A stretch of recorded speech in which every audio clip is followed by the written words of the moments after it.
le valutazioni devono essere fatte sui numeri e non sulle sensazioni o così sulle opinioni che vengono espresse casualmente sulla stampa. Dal 2005 al 2015 le presenze e gli arrivi turistici dal Brasile verso il Veneto sono aumentati in termini di arrivi del 260%, in termini di presenze del 190%.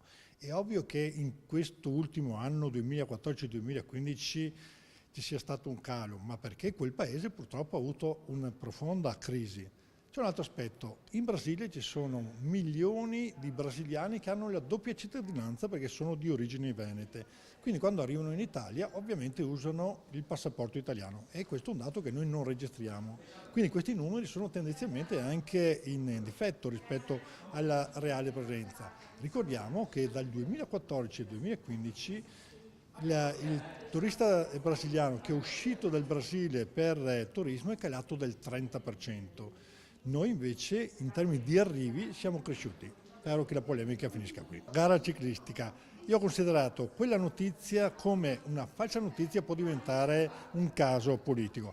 Bene, noi non abbiamo mai organizzato gare ciclistiche in Brasile, non abbiamo mai partecipato a gare ciclistiche in Brasile, non abbiamo mai speso un centesimo per gare ciclistiche in Brasile.